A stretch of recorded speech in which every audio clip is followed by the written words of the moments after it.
বিএনপির সঙ্গে দিল্লি সম্পর্কের প্রধান শর্তই জামায়াতের সঙ্গত্যাগ। এবং সর্বশেষ জানাবো, বাংলাদেশ পেল নতুন ভূখণ্ড, ভারত কেন বিলাপ করছে। এতক্ষণ শুনছিলেন সংবাদ শিরোনাম, এবার বিস্তারিত। বিএনপির সঙ্গে দিল্লি সম্পর্কের প্রধান শর্তই জামায়াতের সঙ্গত্যাগ। বাংলাদেশের সাবেক প্রধানমন্ত্রী শেখ হাসিনা ভারতের কাছে ছিল ডিম পাড়া সোনার হাঁস। ভারত যখন যা চাইতো হাসিনা সরকার তাই উজাড় করে দিত। সেজন্য দীর্ঘদিন ধরে একটি দলের সঙ্গে ভারতের সম্পর্ক ছিল, আর সেটা আওয়ামী লীগ।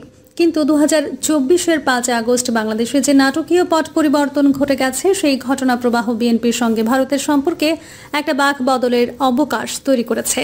দিল্লিতে রাজনীতি, নিরাপত্তা বা কূটনীতির পর্যবেক্ষকরা মনে করছেন, ভারতের বিশেষ কয়েকটি দাবি বা প্রয়োজন যদি বিএনপি ইতিবাচক সাড়া দেয়, তাহলে ভারতের দিক থেকে বন্ধুত্ব ও সহযোগিতার হাত বাড়াতে কোনো অসুবিধা থাকার কারণ নেই। যেহেতু কোণঠাসা আওয়ামী লীগের চট করে রাজনৈতিক কামব্যাকের কোনো লক্ষণ দেখা যাচ্ছে না এবং বাংলাদেশের পরবর্তী নির্বাচনে বিএনপির ভালো ফল করার যথেষ্ট সম্ভাবনা আছে, তাই খালেদা জিয়ার দলে যে ভারতের জন্য এই মুহূর্তের সেরা বাজি এবং সম্ভবত একমাত্র বাজি, সেটাও তারা কেউ কেউ মনে করিয়ে দিচ্ছেন। এই পটভূমিতে ভারতের সঙ্গে বিএনপির সম্পর্কের প্রধান শর্তই জামায়াতের সঙ্গত্যাগ করা। আর বিএনপির সঙ্গে দিল্লির এখন একটা সম্পর্ক স্থাপনের ভালো সুযোগ তৈরি হওয়ার কারণও তার দীর্ঘদিনের সঙ্গী জামায়াতে ইসলামীর সঙ্গে বিএনপির দূরত্ব বেড়ে যাওয়া। ভারতের দিক থেকে সম্পূর্ণ অন্য একটি কারণে বিএনপির সঙ্গে দিল্লির এখন একটা সম্পর্ক স্থাপনের ভালো সুযোগ তৈরি হয়েছে, কারণ দীর্ঘদিনের সঙ্গী জামায়াতে ইসলামীর সঙ্গে বিএনপির দূরত্ব বাড়ছে। ঢাকায় ভারতের হাই কমিশনার রিবা গাঙ্গুলি দাস বলেন, ডেফিনেটলি জামায়াত আর বিএনপির মতবিরোধগুলো এখন খুব স্পষ্ট। ওনাদের একজন বড় নেতা এটাও বলেছেন যে কোনো অ্যালায়েন্স হওয়ার সম্ভব না। তো আমি নিশ্চিত যে এই ডেভেলপমেন্টগুলো ভারত সরকার নিজেদের তরফ থেকে খুব সতর্কতার সঙ্গে দেখছে এবং অ্যাসেস করছে। ভারতের পররাষ্ট্র মন্ত্রণালয়ের বাইরের কোনো দেশের অভ্যন্তরীণ রাজনীতিতে হস্তক্ষেপ করার এমনিতে কোনো কারণ নেই। তবে বাংলাদেশের ক্ষেত্রে পরিস্থিতি অবশ্য কিছুটা ভিন্ন। ভারতের পররাষ্ট্র সচিব ঢাকায় গিয়ে কোনো রাজনৈতিক দলকে নির্বাচনে যোগ দেওয়ার অনুরোধ জানিয়েছেন, এমনও নজির আছে। 2014 সালে নির্বাচনের আগে তখনকার পররাষ্ট্র সচিব সুজাতা সিং ঢাকায় গিয়ে বিএনপি ও জাতীয় পার্টির শীর্ষ নেতৃত্বের সঙ্গেও বৈঠক করেছিলেন, যে সফর নিয়ে বিতর্কও কম হয়নি। এরপর থেকে ভারত যদিও প্রকাশ্যে অন্তত বাংলাদেশের ঘরোয়া রাজনীতি থেকে নিজেদের দূরে রাখারই চেষ্টা করে, কিন্তু জামায়াত বা ইসলামপন্থী দলগুলোকে নিয়ে ভারতের আপত্তি একেবারেই কোনো গোপন বিষয় নয়। বিজেপি এমপি শ্রমিক ভট্টাচার্য যেমন সরাসরি বলছেন, তবে আমরা স্পষ্টতই জামাতের যে চিন্তাভাবনা, তালেবানাইজেশনের যে কনসেপ্ট, তার ঘোরতর নিন্দা করি। এটার যে বিরোধিতা করে যাওয়া, সেটা আমরা করছি এবং করেও যাব। ভারতের কর্মকর্তা ও নীতি নির্ধারকরা এখনও একান্ত আলোচনায় পরিষ্কারই বলছেন, আগামী দিনে বিএনপির সঙ্গে তাদের যে কোনো সম্পর্কের ক্ষেত্রে অন্যতম প্রধান শর্ত হতে হবে জামায়াতের প্রত্যক্ষ ও পরোক্ষ সঙ্গত্যাগের ত্যাগ করতেই হবে। সিকিউরিটি কনসার্নগুলো অ্যাড্রেস করতে হবে।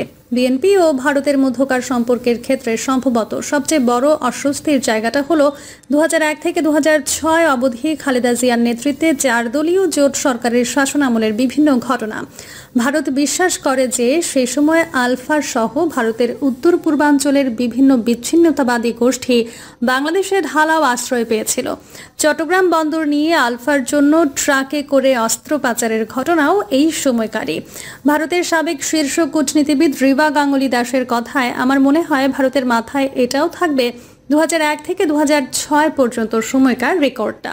সেটা তো একটা সময় ছিল যখন এমন অনেক কিছুই হয়েছে যেগুলো ভারতের সিকিউরিটির দিক থেকে ও ভারতের কোর কনসার্নগুলোর ক্ষতিই করেছে।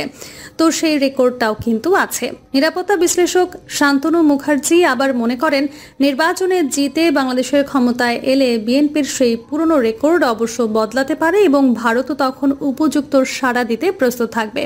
শান্তনু মুখার্জি বলছিলেন, দেখুন পূর্ব দিকে তারা আমাদের খুব ইম্পর্টেন্ট নেইবার, আমরা প্রতিবেশী দেশ। সম্পর্ক সবসময় ভালো ছিল 1971 থেকে। তো যে কেউই সেখানে নির্বাচিত হয়ে আসুক, আমার মনে হয় যে ভারতের দিক থেকে তাদের সঙ্গে মধুর সম্পর্ক থাকতেই হবে। আসলে এটা তো মিউচুয়াল কনসার্ন। ওদেরও যেমন ভারতকে দরকার, তেমনি আমরাও চাইবো একটা সুস্থ পরিবেশে আমরা থাকি।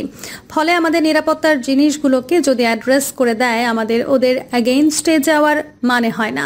কোনো কারণ দেখছি না আমি।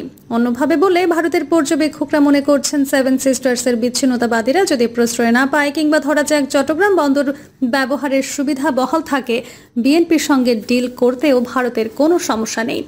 নির্বাচনের আগে কোনো দলের সঙ্গে সম্পর্ক নয়, তবে অতীতের অভিজ্ঞতা থেকে শিক্ষা নিয়েই হোক বা অন্য যে কোনো কারণেই হোক, ভারত কিন্তু এখন স্থির করেছে নির্বাচনের আগে অন্তত বাংলাদেশের বিশেষ কোনো দলের প্রতি প্রচ্ছন্ন সমর্থন জানানো হবে না, বা থাকলেও অন্তত সেটা প্রকাশ করা হবে না। ভারতের পররাষ্ট্র মন্ত্রণালয় বারেই বলছে তারা চায় বাংলাদেশে একটি ইনক্লুসিভ ও পার্টিসিপেটরি নির্বাচন, যাতে সব দল ও মতের মানুষ ভোটে লড়ার সুযোগ পায়। ভারতের প্রধানমন্ত্রী নরেন্দ্র মোদীও ব্যাংককে বাংলাদেশের প্রধান উপদেষ্টা মোহাম্মদ ইউনূসের সঙ্গে তার সাম্প্রতিক বৈঠকেও ঠিক এই বিষয়টির ওপরেই জোর দিয়েছেন এবং সে দেশে দ্রুত নির্বাচন আয়োজনে একরকম তাগাদা দিয়েছেন। এই মুহূর্তে ভারতের কৌশলটাই হলো বাংলাদেশে যত তাড়াতাড়ি একটি সুষ্ঠু ও অবাধ নির্বাচন আয়োজনের চাপ দেওয়া, এবং তাতে যারাই জিতে ক্ষমতায় আসুক তাদের সঙ্গে একটা ওয়ার্কিং রিলেশনশিপ তৈরির পথ প্রস্তুত করে রাখা। এই প্রেক্ষাপটে বিজেপির রাজ্যসভা এমপি শ্রমিক ভট্টাচার্য বলছিলেন, আওয়ামী লীগ যখন ক্ষমতায় ছিল তখন স্বাভাবিকভাবেই ভারতের সঙ্গে সম্পর্ক তার বেশি থাকবে। এটাই কাঙ্ক্ষিত ও এটা হওয়াই স্বাভাবিক। এখন তাদের যে অভ্যন্তরীণ টানাপোড়েন, তাদের দেশের ভেতরকার যে নিজস্ব ইন্টারনাল ফিউড, এর মধ্যে তো কোনো দেশ হস্তক্ষেপ করতে পারবে না এবং সেটা কাম্যও নয়। সেজন্য ভারতেও সেক্ষেত্রে ওটা করেনি। এখন নির্বাচনে যারা জিতে আসবে, সরকার তাদের সঙ্গে সম্পর্ক রাখবে।